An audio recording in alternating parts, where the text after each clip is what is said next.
pendidikan mulai dari pendidikan di SMK Teknik Mesin tahun 1997 hingga tahun 2000. Berkediaman di Gria Palur, Astri Blok G5 nomor 2A. Dan berikut adalah pengalaman beliau.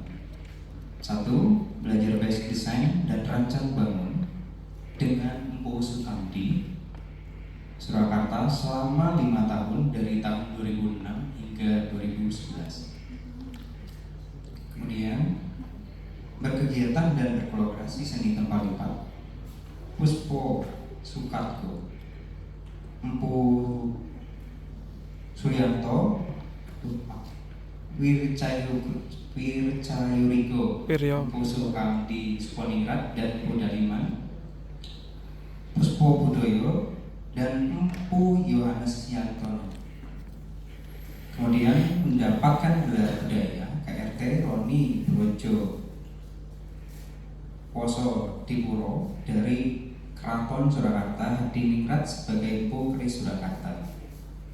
Kemudian didaulatkan membawa pusaka untuk Kementerian BUMN dengan nama karya Kiai Margatama bersama Menteri BUMN Ibu Rini M. Sumarno di Balkondes, Majasini, Borobudur.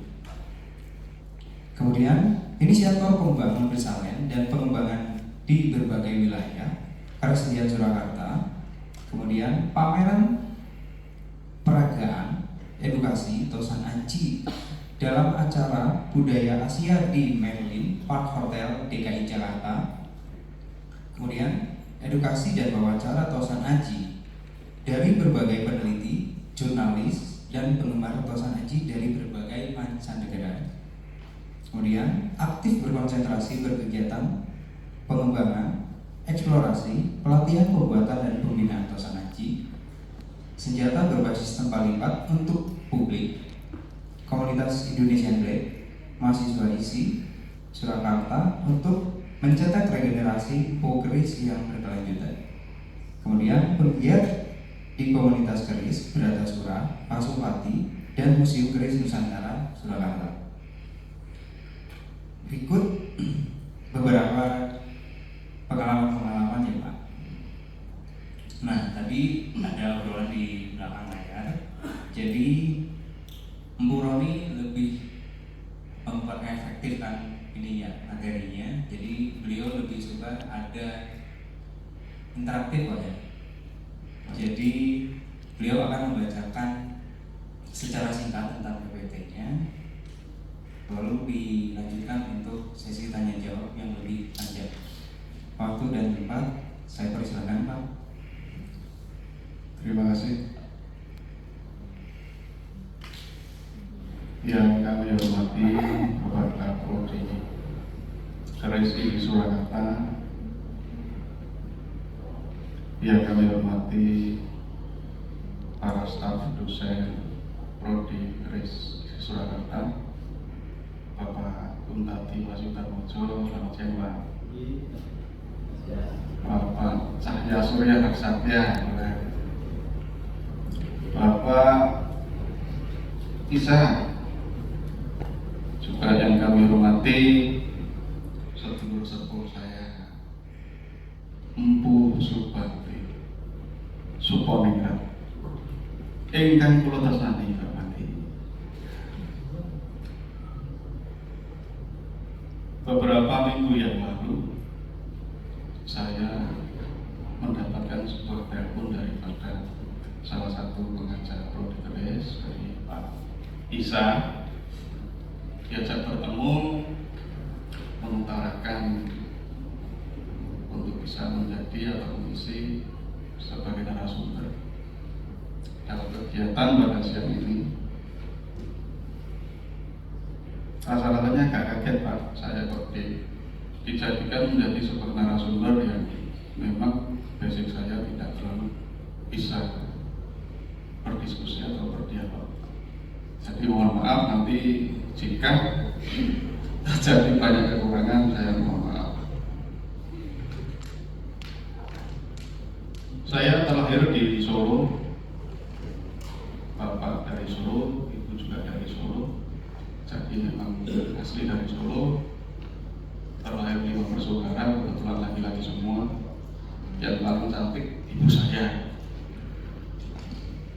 Kami hidup dalam nuansa budaya Jawa yang sangat erat. Kebetulan bapak saya dari sastra Jawa, juga dari kesenian Jawa. Jadi menjadi seorang empu atau menekuni di bidang keris ini menurut saya bukan cita-cita saya dari kecil menurut saya. Lebih bagaimana ketika bapak saya almarhum ketika masih hidup memberikan pesan, membagikan warisan berwujud mandat kepada semua keluarga kami. Jadi, kebetulan bapak dulu juga penjama pusaka, jadi untuk kalangan yang terbatas ya.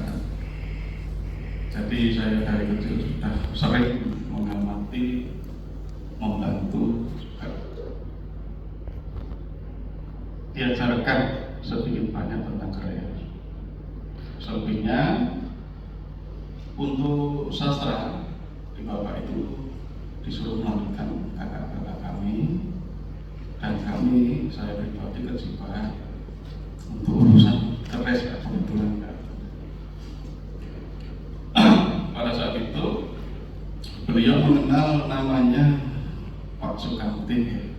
Kalau di Solo Bu Sukamti, kalau lihat demikian. Kebetulan rekan dari penghobi batu mulia, bukan dari kerisnya. Jadi saya dititipkan oleh beliau, saya agak kaget kalau komentar oleh kalangan. Tapi saya atas nama melalui turut orang tua yang coba-coba saya pelajari dulu. Akhirnya saya berguru kepada beliau. Saya pikir-pikir pada saat itu dengan sedikit terpaksa, apa sih keris? Apa enggak cuma hal seperti itu saja? Ternyata ketika kita mengawali tentang kriya pembuatan keris itu sangat kompleks sekali. Dibuktikan ketika saya mulai belajar itu, saya pikir langsung disuruh menempa yang urusannya dengan api dan sebagainya, apapun mungkin menatap atau mengukir logam dan sebagainya seperti yang saya bayangkan. Ternyata saya mendapatkan seorang pemimpin yang memang wong lawas. Wong lawas itu harus urut dan runtut. Saya selama 1 tahun 8 bulan itu cuma disuruh menggambar namanya keris. Jadi tidak langsung menempa, pegang palu dan sebagainya. Seperti itu. Setiap hari cuma disuruh menggambar namanya keris. Mulai dari keris lurus, dari keris lurus, dan semacamnya. Dan setiap hari kalau dinilaikan pasti salah. Jadi karena keteguhan saya menganggap bahwa pasti ada makna sesuatu hal yang dimaksudkan beliau. Akhirnya saya bisa melewati itu semua. 1 tahun 8 bulan dinyatakan bisa menggambar keris atau rancang bangun keris versi beliau ya, versi beliau. Pada saat itu rekan saya ada 2, satu dari orang Tionghoa namanya Pak Kinseng, sekarang sudah almarhum. Yang satu ada dari Mangkunegaran, kebetulan sekarang sudah tidak berkarya. Sedangkan guru saya sendiri juga sudah meninggal. Saya merasa sendiri, dan saya diwanti-wanti beliau bahwa keilmuan sebaik-baiknya ilmu itu ditularkan dengan cara sesimpel atau demikian. Melakukan kebaikan itu tidak perlu diekspos berlebihan. Maka saya sangat nostalgia sekali pada guru saya sampai sekarang. Saya terus menggelurakan kisah Nabi dengan cara-cara yang berbudaya, dengan cara-cara yang saya bisa, termasuk mulai dari pembimbingan salah satu mahasiswa prodi Kris, masih kiranya Mas Markus gitu. Mas Markus itu angkatan berapa Mas? Mas Markus Kriya ya Bro?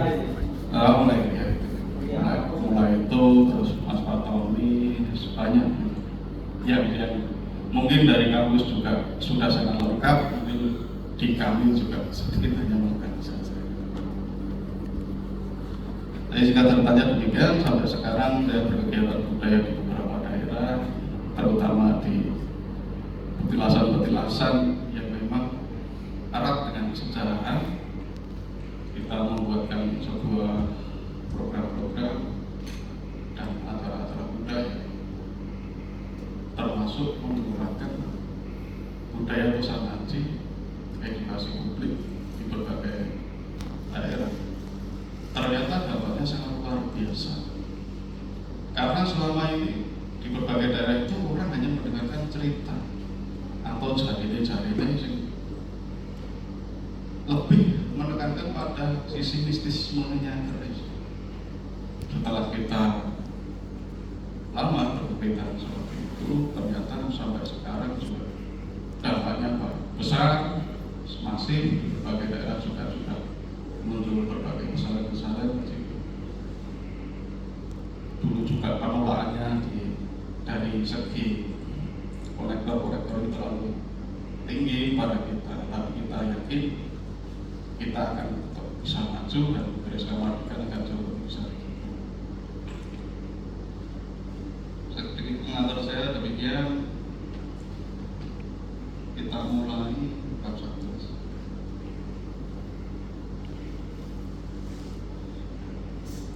Ilmu itu kelakuannya kanthi laku sebuah kata-kata bijaksana, bahwa segala sesuatu pencapaian ilmu itu harus melalui beberapa tahap pengorbanan, mungkin juga berdarah-darah, mungkin juga dengan keringat, keteguhan, sikap tidak menyerah, rasa belajar yang sangat tinggi seperti yang saya alami dulu. Saya membayangkan ketika mahasiswa itu disuruh belajar menggambar saja, panjang gambar itu selama 2 tahun, saya rasa itu juga membutuhkan suatu konsentrasi. Itu saya anggap bahwa pencapaian itu butuh sebuah pengorbanan. Maka dalam lagu-lagu tersebut, idealnya kita itu tidak mengindahkan satu cebel sikap mau belajar kita tinggi, kesederhanaan kita dalam menerima semua masukan dan bimbingan para pengajar kita. Jadi lebih berhati menerima apapun yang diberikan pengajar yang membimbing kita, itu salah satu bentuk daripada lagus. Yang kedua, sikap menyikapi semua kegagalan, semua penolakan, semua ketidakpuasan dan sebagainya itu menjadi laku daripada pencapaian ketika kita membuat sebuah karya yang nantinya memenuhi standar. Ketika berpikir positif, selalu melihat sesuatu itu dalam aspek yang positif, tidak skeptis, tidak apatis, karena bicara membuat karya keras itu tidak melulu soal ilmu yang ada dalam logika manusia, termasuk guoyo itu secara ilmu logika bisa diterangkan, namun secara rasa itu juga bisa dijabarkan secara macam. Karena pencapaian guoyo itu adalah bertemunya antara pikiran, perasaan, dan tangan. Ketika kita membuat satu karya, ketika semuanya itu menjadi match, maka akan menjadi sebuah karakter.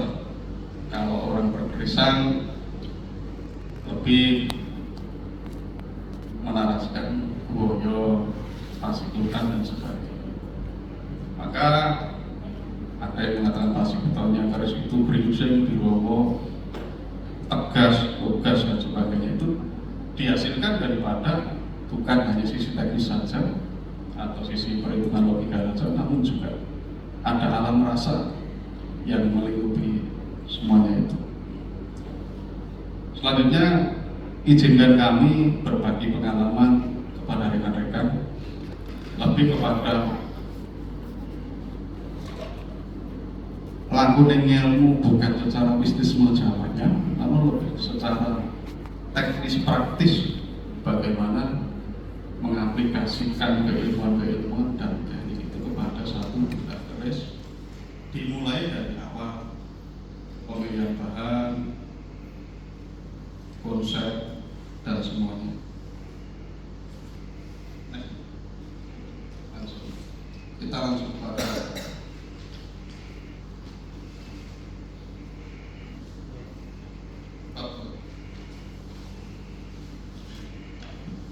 Next mas, langsung ke bab 2.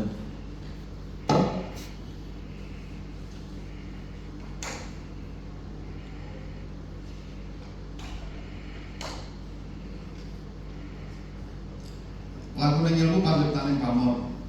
Nah, sebelum saya mengarah tentang ragam pamor dan sebagainya, terlebih dulu saya mencoba membuka ruang pikir rekan-rekan, menganalisa panjetaning pamor dari periode keris ditemukan berupa artefak ataupun sampel-sampel atau spesimen dari zaman kadewatan sampai zaman sekarang. Laku penciptaan dan perkembangan pamor seiring dengan perjalanan waktu budaya Tosalanci yang dilakukan berkesinambungan melewati berbagai era zaman. Tercipta dari ketidaksengajaan laku budaya Tosalanci tersebut akhirnya berkembang secara evolusi seiring cipta rasa karsa bukti dan daya rencana Nusantara. Saya menganalisa dari artefak yang sering dibahas rekan-rekan pekeris Nusantara, mulai dari Katga.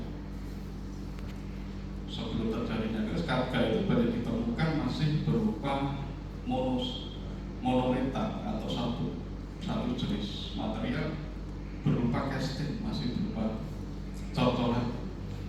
Sebelum terjadinya namanya bentuk keris.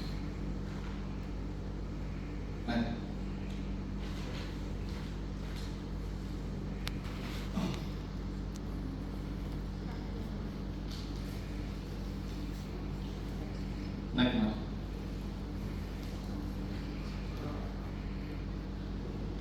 Evolusi panjetaning pamor dari era ke era, masa pra sampai dengan Garuda. Keris Tosalanci masih berupa cor perunggu atau menggunakan material besi asal yang sejenis atau monumental dan belum mengenal pamor. Nah, contoh-contoh di depan adalah awal sebelum terjadinya keris masih dinamakan Katga, masih banyak ditemukan dengan material yang masih sejenis ataupun dengan sistem yang casting atau cocolan, belum mengenal teknik pemarukan. Hingga pada waktu selanjutnya alam pikir manusia berkembang pada saat itu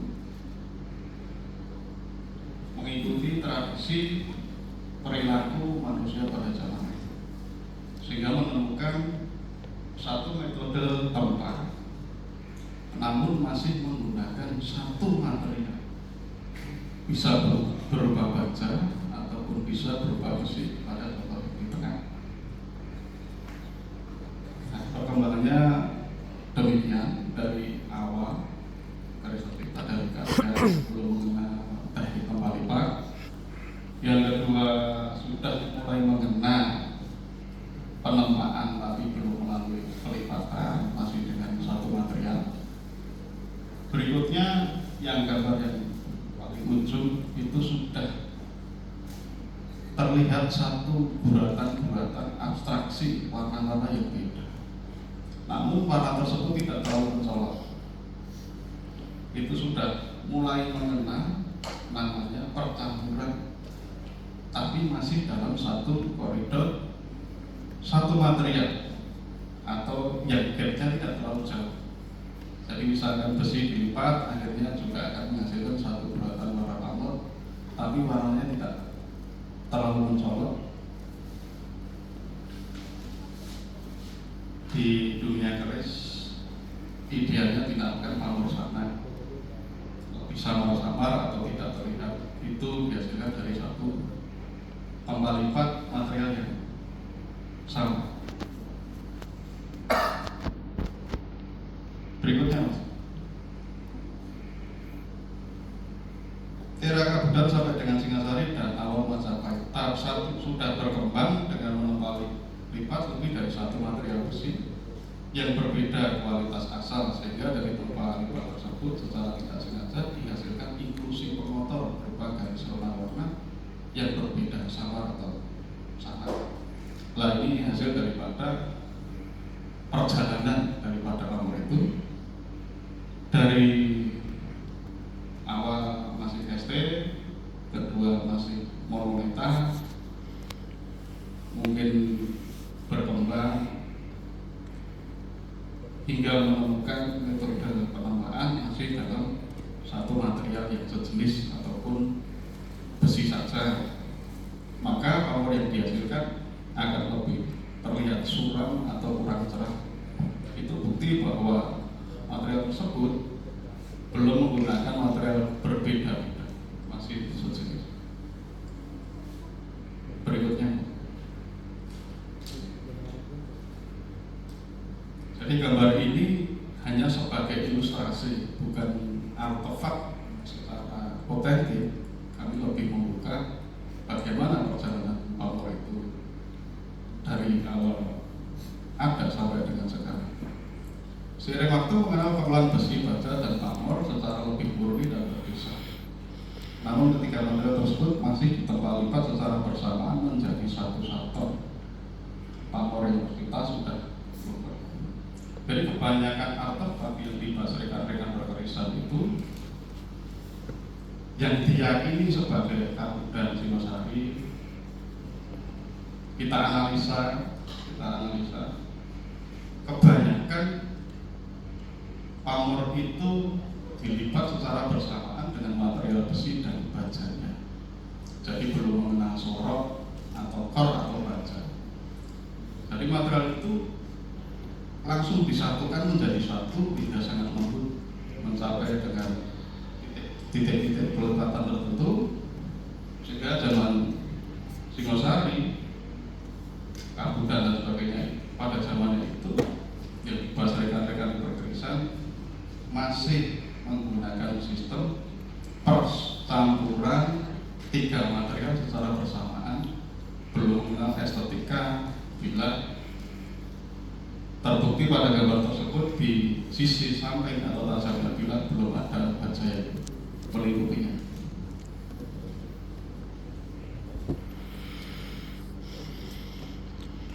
Selanjutnya,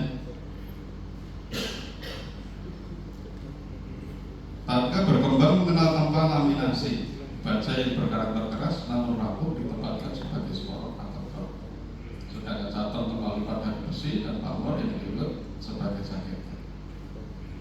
Setelah peradaban itu selesai, mungkin alam pikir dan teknologi pada saat itu juga berkembang.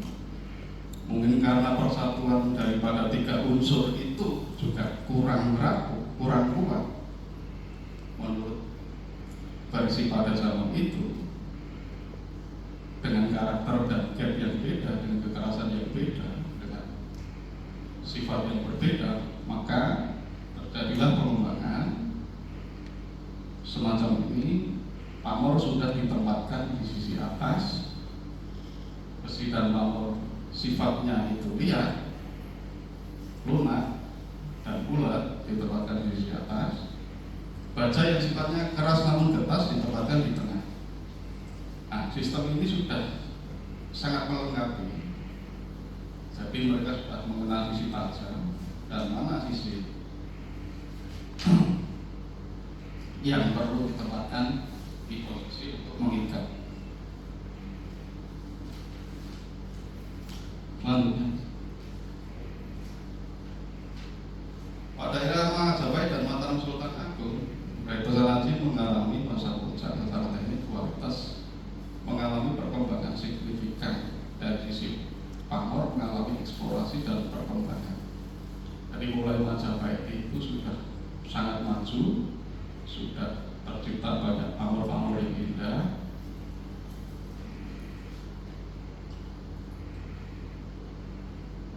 Selanjutnya nomor budaya Tosantaji mengalami masa puncak pada masa BB 9 dan 10, mulai bersentuhan dengan material modern hingga pada era kemerdekaan sekarang, di mana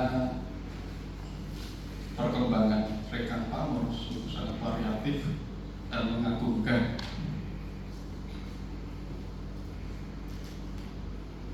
Selanjutnya, jenis dan teknik lanjut tani pamor. Dalam pelajaran yang saya terima pada saat itu, kami diklasifikasi jenis-jenis pamor. Yang satu, jenis pamor rumah. Jadi ketika kita menambah lipat besi dan nikel yang pada umumnya, ketika itu di lipat secara vertikal ataupun juga horizontal, tanpa atas itu dinamakan pamor rumah. Itu sebagai basic awal nanti untuk memodifikasi suatu pamor. Untuk yang tanpa samping, karena posisinya selalu ditumpuk, ditempa, lipat, ditumpuk dan sebagainya, hingga memberikan satu nuansa penumpukan tanpa samping dinamakan pamor miring. Basicnya pengembangannya nanti dari situ dulu. Yang ketiga, dikembangkan dari rumah dan miring tadi, satuan tadi dipuntir. Jadi ada aksen dipuntir, itu nanti dikembangkan ke largaksir dan sebagainya. Kalau yang pamor miring seperti pamor adat, pamor singgir dan sebagainya. Terus juga teori tambal inlay atau pahat.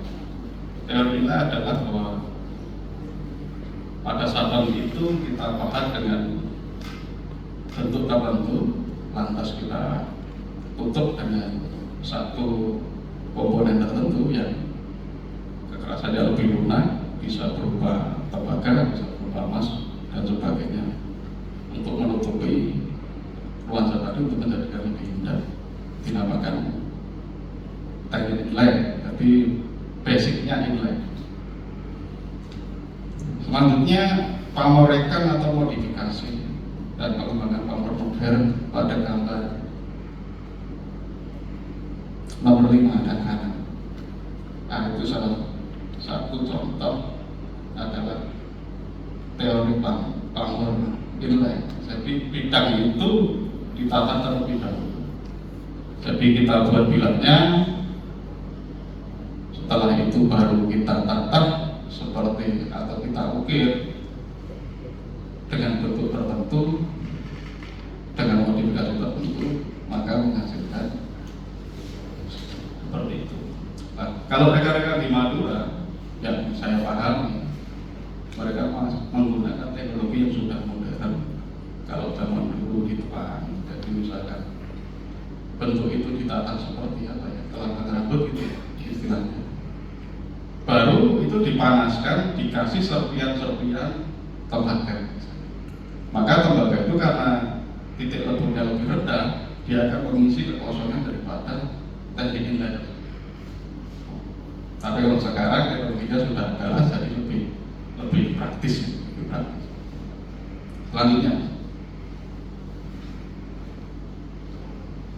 teknik pengembangan pabrik tani pamor di masa modern. Kami mencermati di provinsi ini dari susunan awal untuk pembuatan satu pamor. Kalau tidak keliru masih susunannya itu besi tiga, pamor dua. Itu juga bagus, cuma menuntut satu konsekuensi waktu yang agak panjang, mungkin dengan arang yang juga lumayan atau tenaga yang lebih besar. Di era sekarang kita harus dituntut lebih bisa memodifikasi, lebih variabel. Contohnya dari dasar pamor kita memakai bahan pamor yang dari limbah, bahan-bahan yang sudah tidak terpakai dari limbah industri. Kebetulan pamor kita pakai nickel screen. Nickel screen itu semacam kayak saringan yang dipakai oleh percetakan. Dia bentuknya sudah lembaran-lembaran seperti kertas seperti ini. Jadi sangat memungkinkan ketika kita tidak disibukkan awal itu memipihkan bahan pamor. Karena yang saya cermati di Solo ini khususnya, materialnya itu dari awal berupa batangan, misalnya batangan dan sebagainya, maka akan menghabiskan banyak energi, banyak biaya dan juga ketidakefektifan. Maka kami menggunakan pamor nickel screen yang sudah berupa lembaran-lembaran, tinggal menyusun saja besinya mau berapa, pamornya mau berapa, itu disesuaikan dengan kebutuhan. Hasilnya seperti itu bayangannya, itu nanti akan jadi pamor lemah, pamor miring, dan pamor buntut.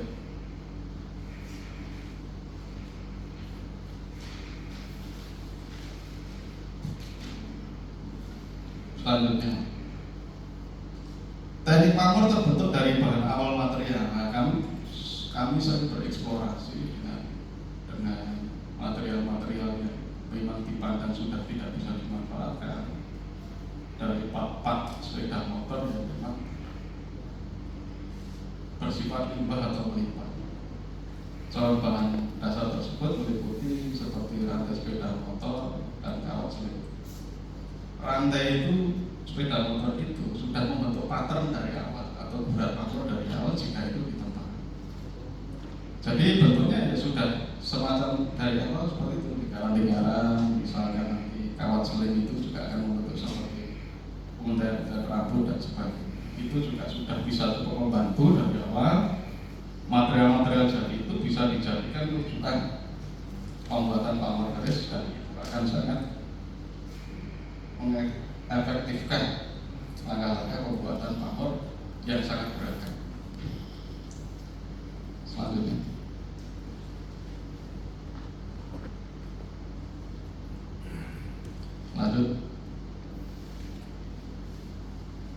teknik kombinasi bahan pamor. Kami sudah lama membina beberapa rekan-rekan dari komunitas pisau Indonesia yang tergabung di Indonesia Blade, khususnya chapter Solo Raya. Kami telah mengembangkan dan bereksplorasi dengan pamor dengan plating tembaga. Hasilnya seperti itu yang diaplikasikan pada bilah-bilah pisau. Kalau dicermati bahwa gapnya atau jaraknya titik lebur besi dan tembaga itu sangatlah jauh, maka diperlukan upaya ataupun teknik-teknik pengikat dan minim tekanan. Jadi plat besi itu tidak diperlakukan ditekan terlalu berlebihan karena titik leburnya sangat cepat. Jadi maka perlu pengunci, sampingnya dikunci biar dia tidak meleleh kemana-mana, tapi perlakuannya minim oleh tekanan. Lebih kepada kalau di sini disediakan pakai hydraulic press. Jadi kalau ditekan dia tidak akan menjadi. Selebihnya selanjutnya, teknik menyusun pola pamor. Kalau zaman dulu seperti yang sudah disampaikan Pak Jiwi tadi, membuat ronde dulu dengan pamor yang sudah dilipat, dipotong-potong, diambil pamor miringnya, dileketin lagi, lanjut diponcet ya. Tapi bahasanya ditata di tengahnya, itu rentan meleset dan sebagainya. Nah, teknik yang paling kiri ini adalah teknik penyusunan dari awal. Kita menempa lipat dari awal dengan lipatan tertentu, lantas kita potong-potong, kita sudah bentuk ornamen tertentu, memvisualisasikan bentuk-bentuk tertentu. Caranya seperti ini. Setelah disusun, dikunci atau bahasanya dibelah. Nah, dua teknik ini menghasilkan sama-sama ron peluru tapi berbeda. Yang kiri ini akan menghasilkan ron peluru dengan basic pamor grade. Sedangkan yang bagian kanan ini sistem ketika kita membuat satuan pamor di bagian pamor luma itu kita sudah paham dari awal. Sudah dibuat dari awal, contohnya seperti ron peluru, sekar lampes, gageng kayu itu sistemnya adalah kita paham dari awal dengan bentuk-bentuk tertentu. Misalkan kita mau membuat pamor kaung atau pamor batik yang lain, yang penting satuan pamornya lebih tipis, bajanya lebih tebal, jadi ketika ditata segera menembus ke bajanya. Ini nanti ketika diratakan atau ditempel secara merata, ini akan menjadi satu bulatan pamor. Nah, teori praktis ini bisa dieksplorasikan kepada rekan-rekan prodi ISI untuk lebih bisa memacu daya eksplorasinya rekan-rekan. Selanjutnya,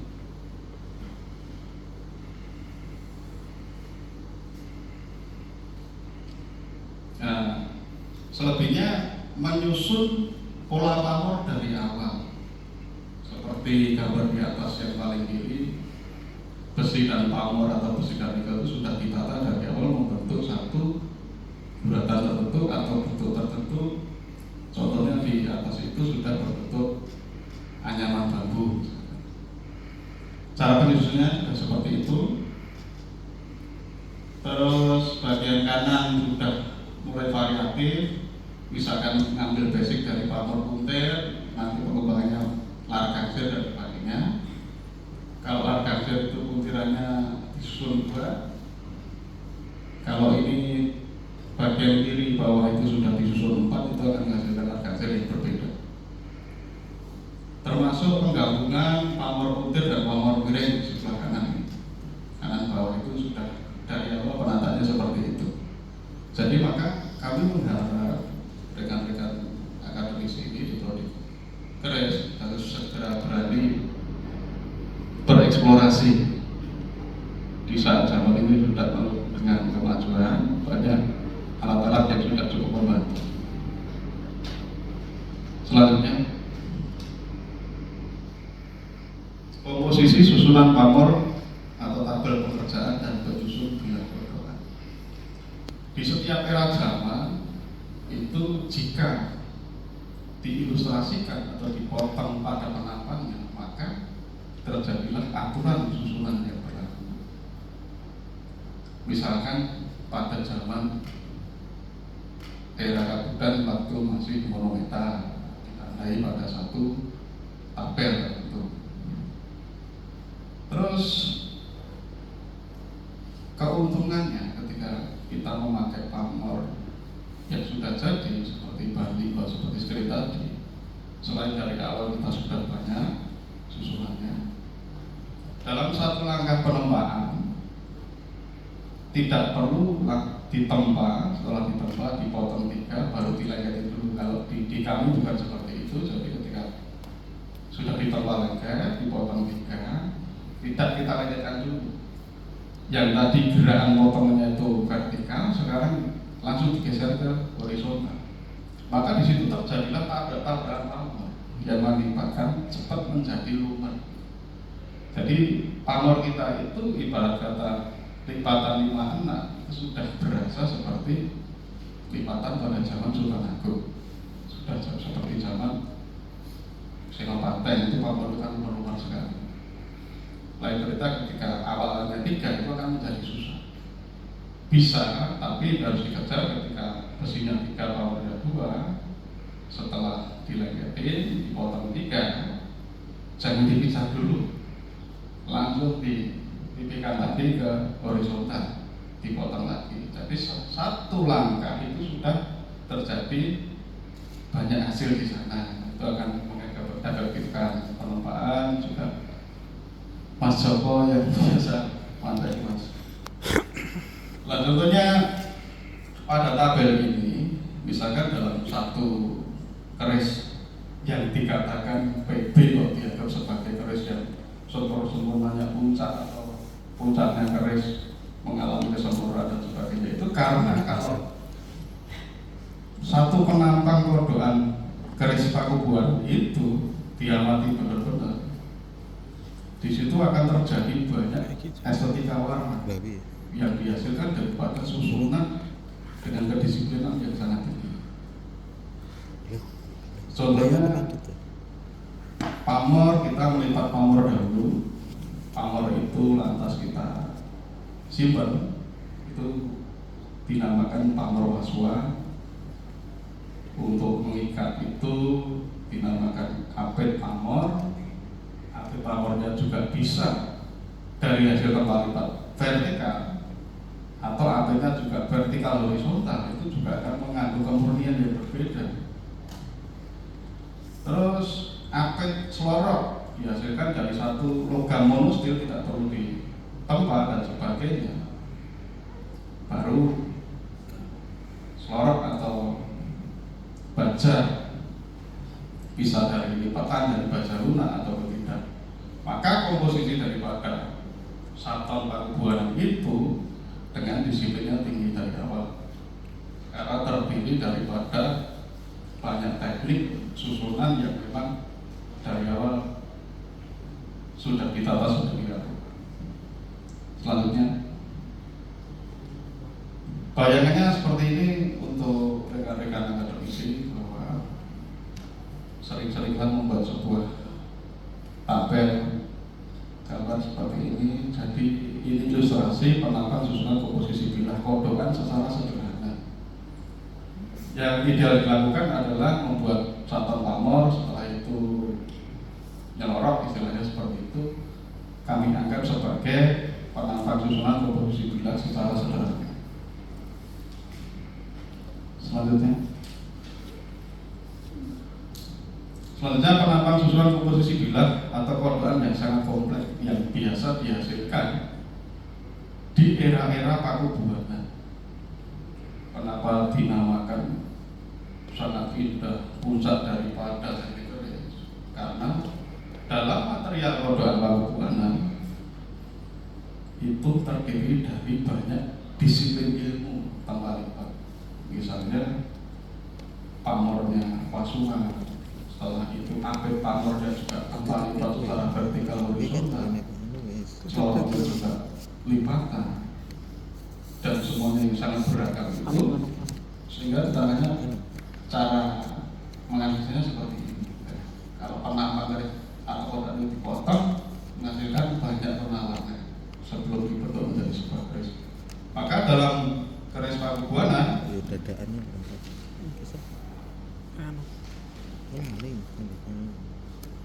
banyak warna-warna yang sangat indah, menjadikan itu menjadikan estetika pamor. Selanjutnya, Cengkak ke Pak ini kan iki anunya nggak keuangan. Terus selanjutnya, lanjut.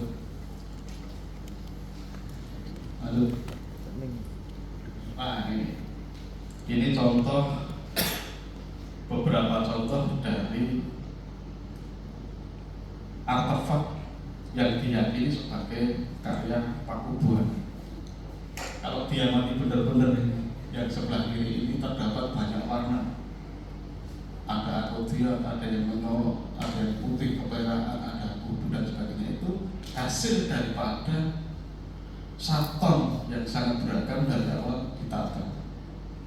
Maka ketika penempaannya akan mengakibatkan banyak warna dan dipandang sebagai estetika pamor. Seperti di sebelah kanan, kalau bagian kanan itu banyak warna itu diakibatkan karena satu sistem atau gendakan atau melukai permukaan. Kalau di kiri itu dari awal sudah banyak susunan yang ada di dalam.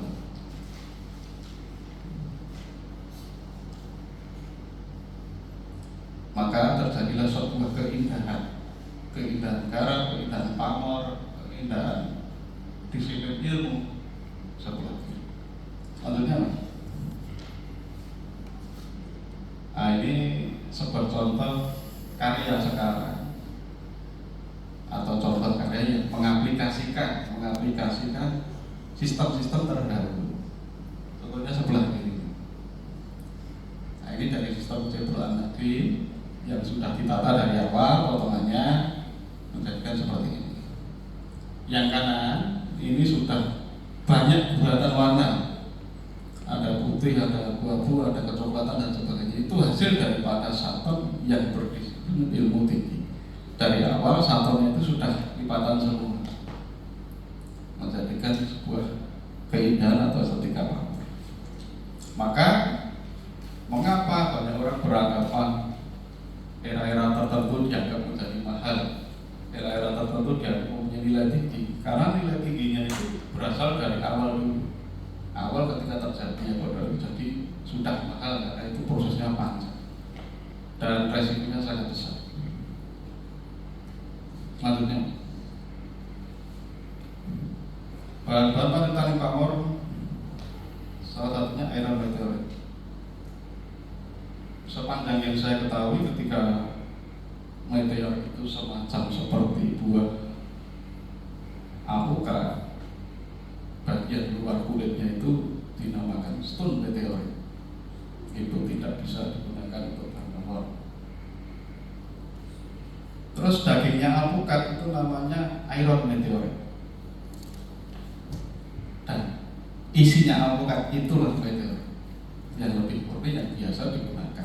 Maka ketika penggunaan meteorit, kalau dia minim daripada kandungan itu dan sebagainya, dia perlu dibungkus dengan spong, ya, istilah yang sudah biasa dilakukan rekan-rekan gitu. Tapi kalau sudah kandungannya tinggi, ketemunya yang meteorit tadi, dia langsung bisa disisipkan bisa.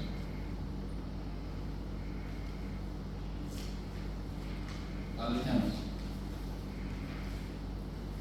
nah ini eksplorasi yang pernah kita lakukan, jadi dengan bahan-bahan limbah-limbah seperti ini bisa menghasilkan sesuatu hal. Karena karya keris bukan bicara tentang satu material, tapi keseluruhan untuk mencapai satu harmoni. Nah ini katalisator knalpot, ada paku pines, terus ini untuk alat pembersih cuci piring ya. Nah yang kanan pelek kendaraan bermotor, jeruji lah, itu nickel screen di atas nomor 3 itu sangat membantu dalam mengefektifkan pekerjaan kita dalam berkering. Ini sudah pernah kita lakukan semua, dan zaman sekarang komponen datang itu sangat melimpah. Selanjutnya,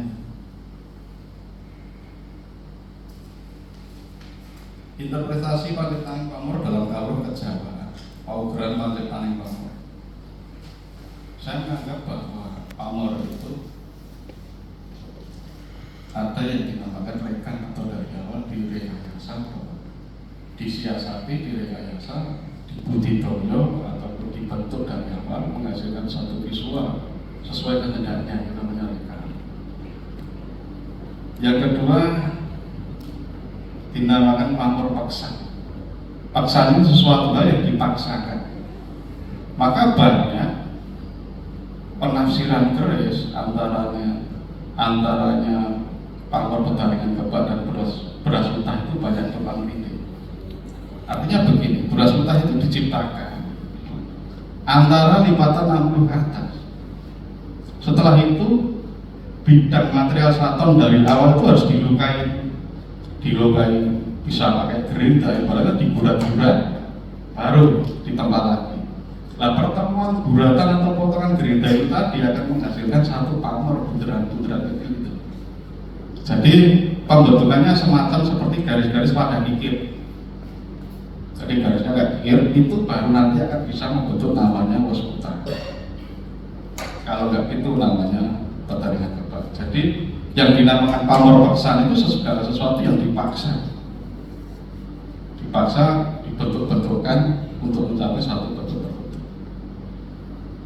Yang selanjutnya pamor kaprasaja, lebih kepada pamor-pamor yang sangat simpel, pamor-pamor yang mengandung makna dua-dua tertentu seperti pamor Alif, Raja Sulaiman, Kuto Mesir dan sebagainya. Selebihnya wati Panjit Taning Pamor. Pada zaman dahulu yang saya ketahui dan saya dengar juga dari pemimpin saya bahwa seorang empu atau pembuat keris itu juga meyakini bahwa dalam membuat satu pamor-pamor tertentu itu juga meyakini sebuah isyarat tertentu yang dianggap menghasilkan suatu hal, bisa baik maupun buruk. Misalkan dalam membuat pamor Raja Sulaiman atau yang dikehendaki menjadi pamor yang nantinya akan menjadi sifat kandel atau pusaka ageman. Tentunya seorang empu harus dituntut memahami isyarat-isyarat yang akan terjadi guna menunjang satu keberhasilan pamor itu sendiri. Yang kedua, sengkala. Seorang empu juga meyakini ketika membuat satu pusaka atau pamor tertentu dengan tujuan tertentu itu meyakini hari-hari yang buruk maupun yang dianggap hari baik. Kaitannya dengan apa? Itu menjadi bagian ngestokke dahulu. Pada zaman dahulu larangan-larangan itu kaitannya karena berbarengan dengan wafatnya Empu A, Empu Pangeran Sendang, Pangeran Sudayu dan sebagainya, yang dianggap hari wafatnya empu-empu yang dianggap sudah misuwur atau leluhur atau sudah meninggal, yang dianggap menjadi sengkala jika diterjang akan menghasilkan suatu nanti yang meyakini seperti itu. Yang ketiga, wati bahwa pamor-pamor wati itu biasanya simpel-simpel kayak pamor alir, pamor konser, pamor musuh itu memerlukan satu perlakuan dari baik, doa-doa tertentu, perlakuan khusus yang erat kaitannya dengan laku dengan ilmu balik tanaman. Jadi selebihnya bisa kami intensifkan nanti pertemuan yang berikutnya jika diadakan kepada rekan-rekan mahasiswa. Kami menunggu, kami dunia luar ini menunggu bahwa ketika zaman sekarang sudah digelar banyak material yang melimpah berupa komponen, partikel atau barang-barang jadi, barang limbah dan sebagainya. Tadi kami menunggu kalau akademik ini menghasilkan sesuatu proposal atau lebih berinovatif dalam kekayaan. Kami sebagai orang di luar isi, kami terbuka, kami sangat terbuka demi kemajuan pergerisan. Maka jika sedikit yang kami punyai bisa melengkapi keilmuan itu, sungguh sangat membanggakan bagi kami. Selebihnya bisa nanti hal-hal yang dibutuhkan atau ingin dimengerti bisa langsung interaksi dengan kami di pesantren kami. Kami lakukan teori-teori praktis ini, semoga bisa membuka ruang berpikir rekan-rekan akademisi. Selanjutnya kami kembalikan kepada moderator. Terima kasih. Baik, terima kasih. Tepuk tangan dulu, teman-teman. Sebagai salah satu mahasiswa di Prodi Senjata Tradisional Keris, apakah karya kami, karya mahasiswa ini termasuk bisa disebut karya pusaka misalnya, dengan apa ya, dengan pemahaman mahasiswa yang belum terlalu banyak? Bagaimana? Kalau menurut hemat saya, yang dinamakan pusaka itu kan tidak harus berbentuk sebuah senjata, bisa berupa doa dan sebagainya, itu juga bisa merupakan pusaka. Namanya pusaka itu pemaknaannya sudah dari awal. Jadi persiapannya seperti apa, pemaknaannya seperti apa, perlakuannya seperti apa, penjiwaannya seperti apa, sampai menemukan satu titik harmoni, itu bisa disebut pusaka. Kalau untuk hal lain-lain, masalah seremonial, laku dan sebagainya, itu hanya simbol dan maknanya saja. Jadi seberapa kita mengilhami, menghayati perlakuan dalam kita buat keris itu dengan kesungguhan seperti apa, keyakinan seperti apa, nanti akan menemukan satu vibrasi yang match atau memusat manunggal dan yang iji, itu namanya pusaka. Jadi pusaka itu tidak harus selalu yang indah-indah, tidak. Pemaknaannya menurut saya demikian. Baik, terima kasih Pak. Oke, buat kemudian saya berikan kesempatan untuk bertanya kepada Bu Roni. 3 pertanyaan, monggo.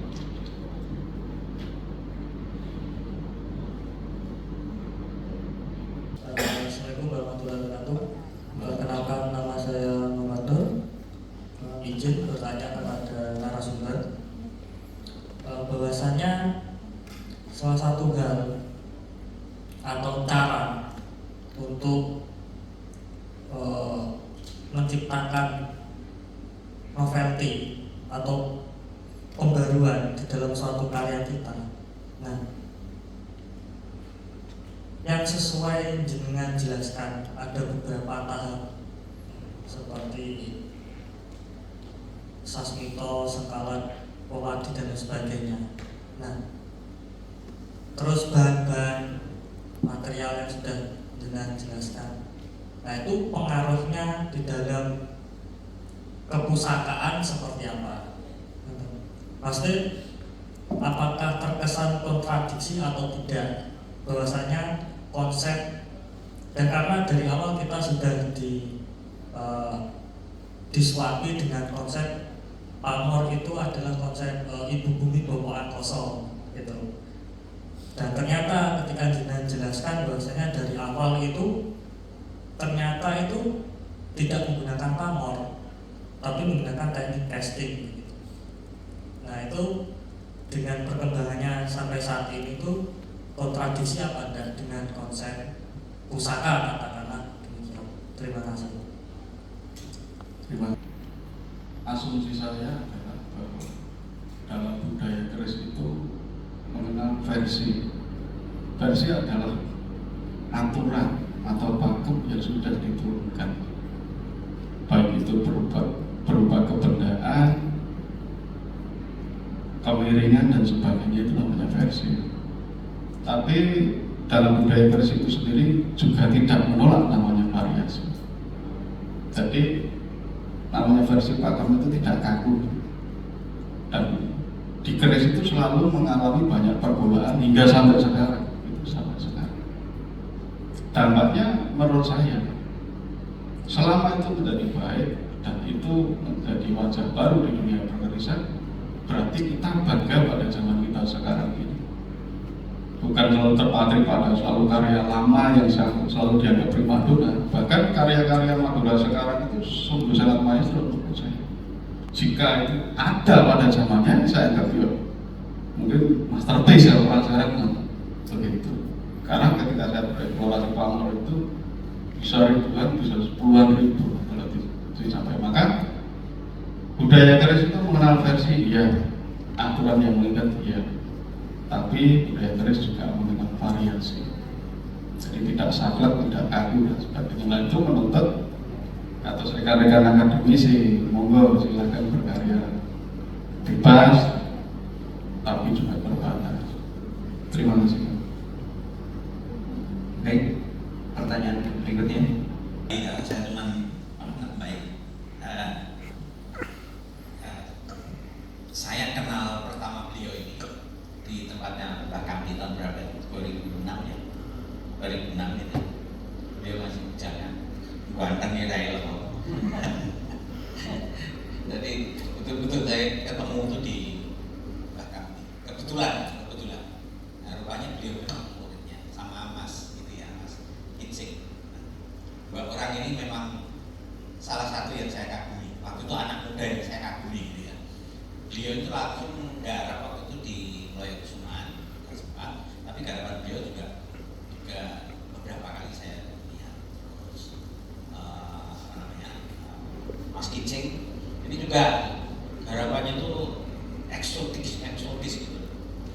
Ya ini ya Mbak Kamdi lah, model beliau ini juga Pak Kami. Itu hanya untuk menambah ilustrasi ya, yang lain. Nah, saya tertarik tadi, Mas, itu istilah-istilahnya itu memang dengan rumuskan dengan ini, dengan apa namanya, perenungan ya. Iya. Oksan segala macam, luar biasa. Ini mesti ditepuk. Saya kaget betul melihat. Wah, ini betul-betul ini uraian orang yang laku, bukan hanya ngaku-ngaku laku kayak saya gitu. Tapi betul-betul dia lakoni. Dan saya lihat ini perenungan gitu. Artinya teman-teman akademisi ini juga nanti seharusnya begitu, jadi dari laku, terus dari apa namanya, dari eksperimen itu mau bikin rumusan lagi gitu kayak beliau ini. Saya lihat tadi oksan, terus apalagi kesengajaan, oksan ada 3 tadi. Oksan, pujan, kaprasajan. Betul. Kaprasajan tadi, kaprasajan itu gimana tadi? Rekan dulu tak? Sesuatu hal yang mengalir yang sudah tidak terbelenggu pada satu visual tertentu, Pak. Jadi ya, kalau pujan itu kita mengaplikasikan silat-silat di alam semesta ini secara sempurna, misalkan seperti kayak pamoron guduru ya seperti orang guduru kayak sablonan tadi. Iya. Terus ada yang samaran gedurunya tapi juga tidak terlalu sempurna, itu juga beda lagi. Ini saya baru lihat ini, artinya ini benar-benar Mas Kris ini. Terima kasih, jadi menginspirasi Ya. untuk teman-teman muda, apa namanya, agar juga mencipta rumusan sendiri yang seperti dilakukan. Terpaksa dikeluarkan di isi ini, Mas. Tapi luar biasa betul. Saya tadi lihat, nah, ini pasti Mas Kris ini. Jadi matur itu saya kira hanya menambah aja. Matur. Terima kasih. Oke, ada lagi? Kalau dilihat dari sisi perbedaan, misalkan dengan Nidal Murni juga terlihat sangat cemerlang. Tapi bukan berarti yang suram juga tidak indah. Sebetulnya seperti yang disampaikan oleh Pak Jimmy tadi, Pak, untuk masalah meteor jauh lebih besar ya, Pak. Besar. Jadi semua itu bisa dimatchkan seperti pada teori ketika orang mengenal pamor itu sendiri, dari monostil melipat 3 menjadi 1 yang masih belum mengenal, itu sebuah keilmuan yang berjenjang menurut saya. Maka bila mana ketika ilmu ini dipadu-padankan dengan yang tidak murni, itu juga akan menjadi indah.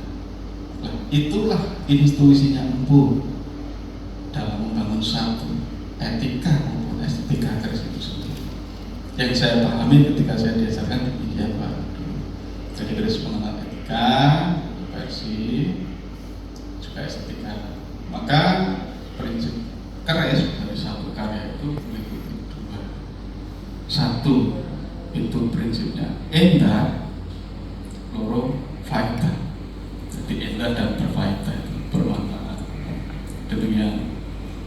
Untuk yang berikutnya bagi rekan-rekan, ini memang kami berkonsentrasi melengkapi atas permintaan rekan-rekan Prodi Kris yang merasa mungkin masih haus tentang keilmuan Kris. Kami berupaya mengerti dengan pendekatan-pendekatan yang berbeda. Kebetulan dianggap tentang umur kami tidak terlalu jauh gitu. Mungkin cara gojeknya juga berbeda dengan kasekuan itu masih. Tapi rasanya juga rasanya. Iya. Karena ada unsur sudutnya. Sudek ya.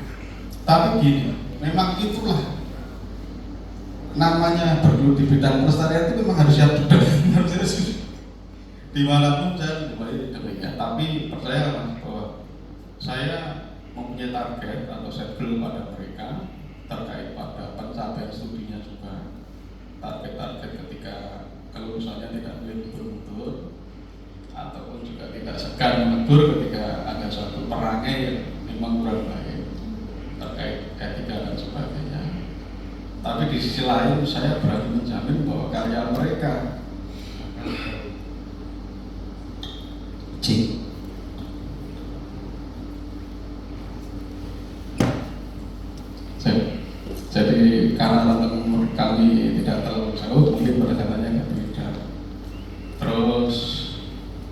kami hanya mencoba memaksimalkan saja apa yang keilmuan yang kita miliki. Kebetulan keilmuan di kami yang saya pelajari itu ada parameternya, ada perhitungannya, perumusannya dan sebagainya lah. Mungkin karena keris ini kaitannya ada satu titik keilmuan yang sama, misalkan ilmu merangi, ilmu benda, ilmu keris itu ada faktor kesamaan, maka jika satu bagian tertabrak, maka satu bagian juga akan berdampak. Nah, kami mencoba memaksimalkan saja apa yang menjadi tugas kami sebagai pegiat budaya, pekerja seni khususnya di keris, memaksimalkan apa yang kita punya. Selebihnya kan akan kita kembalikan kepada mereka. Kami hanya membuka ruang-ruang diskusi, ruang belajar. Bahkan tidak jarang kami itu juga bersusah payah, Pak, bagaimana mensiasati kekurangan mereka terkait pendanaan, terkait kehidupan mereka sehari-hari. Bahkan sejauh itu kita memandang mereka. Bahkan kemarin kita juga dihadiri oleh salah satu pejabat BCA, Pak Jimmy juga mengenal ya Pak, Pak Prabowo itu, Eksekutif Vice Presiden BCA. Kita mengutarakan kegiatan kita mendidik rekan-rekan yang memang dari prodi keris, juga dari beasiswa. Kami memang juga berdarah-darah bagaimana mengakomodir persoalan mereka, meliputi peralatan dan sebagainya, itu kita utarakan. Nah, kebetulan beliau itu agak simpati gitu Mas. Jadi tolong Mas, pilih saja kira-kira apa yang bisa kita bantu, bisa bantu apa untuk rekan-rekan mahasiswa yang kita bina, bisa berupa alat. Yang penting cuma satu, sungguh-sungguh gitu saja. Jadi kita di budaya terus mengeluarkan perkerisan dengan cara terakhir berbudaya, menghindari vibrasi-vibrasi yang impactnya kurang baik. Saya memilih sesidaman saja, tapi tetap bergerak. Tapi untuk rekan-rekan yang kita bina, mudah-mudahan jika disiplin ataupun tidak mengindahkan arahan, saya rasa hasilnya juga akan sama. Tetap saya menjamin mutunya akan lebih baik. Karena di kita, kalau di Bakambi juga terkenal juga karena bangunnya, jadi ada satu tolok ukur. Nah, kami mengharap kepada yang terhormat staf pengajar di keris, barangkali nanti kita bisa bersinergi, bertukar pikiran, utawi boros. Lah, apa yang menjadi kekurangan itu coba saya tak sedikit-sedikit melatih untuk apa ya, untuk kemajuan keris itu sendiri. Prodi keris khususnya kan ada di Solo, jadi tanggung jawab berat saya bagaimana membentuk kader-kader pekeris ini jauh lebih terbentuk, karena gapnya sudah terlalu jauh dengan wilayah Madura yang kaderisasinya berjalan sangat pesat. Bahkan dari ibu-ibu, bapak-bapak dan adik-adik SD aja sudah mulai nata. Di kita yang masih seperti ini, padahal fasilitasnya sangat lengkap. Nah, konsentrasi saya berada di sana. Jadi monggo bagi rekan-rekan nanti jangan sungkan-sungkan jika memerlukan sesuatu. Besaran kami dari Basungan, dan kami sudah meneladankan orang-orang yang saya anggap sudah mulai mapan kekaryanya untuk juga mendedikasikan keilmuan itu kepada adik-adik tingkatnya. Nah, itu sebuah etika atau bahasanya tata krama, lakunya ilmu, itu termasuk salah satunya. Demikian, terima kasih. Awalnya saya berangkat ke sini karena rasa tertarikan saya terhadap keris, karena notabene saya berdomisili di Bandung, dan pada waktu itu saya mencari apakah Bandung memiliki kerisnya sendiri. Nah, saya ketemu dengan Kang Ibnu Ratmo. Oh, tentu ada yang dinamakan keris Pajajaran, karena Bandung ini termasuk ke dalam Pajajaran Hilir. Tapi ketika saya bertanya kepada semua orang, lihat nggak keris Pajajaran itu seperti apa? Keris Pajajaran, bukannya Pajajaran ini memiliki pusaka namanya kujang, bukan keris. Keris itu di Jawa. Nah, pertanyaannya seperti ini, Pak. Kenapa keris itu selalu eksklusif dalam tanda kutip hanya dipahami oleh orang-orang pakrisan, sedangkan tidak sama seperti kalau misalkan kita ngomongin hal yang di luar gitu, yang lebih mudah. Misalkan kita ngomongin beras gitu, bukan merendahkan keris Pak ya. Kita ngomongin beras, pasti semua orang tahu, oh beras itu seperti ini, beras itu seperti ini. Sedangkan kenapa kok keris masih eksklusif? Kenapa tidak melebur gitu, masyarakat lagi biar lebih tercipta gitu Pak, regenerasi baru gitu yang mencintai Tosan Aji sendiri. Jadi kaitannya maksudnya pengajaran orang Jawa pada zaman dahulu itu memang sengaja tidak memvulgarkan. Contohnya sebagai contoh seperti ini. Mungkin kita sering mendengar bahwa di petilasan sana tempat muksanya siapa?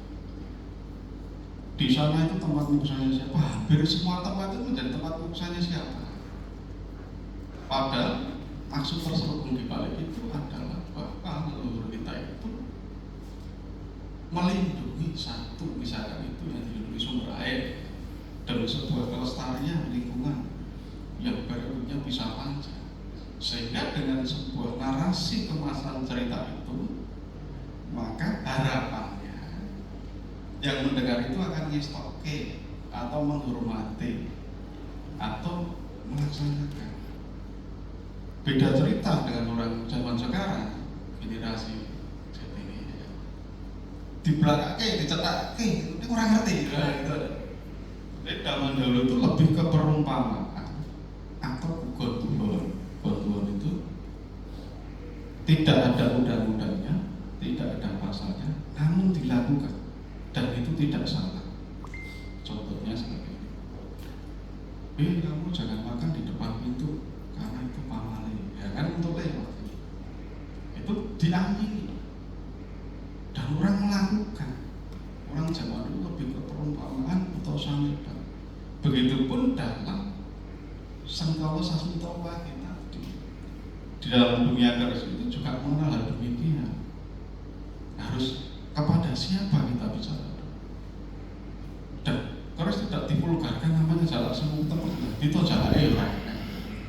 Kok bisa sirah saja? Padahal Mas Jimmy saya rasa juga pernah membaca namanya sirah saja. Iki subul petang mukadas misalnya gitu.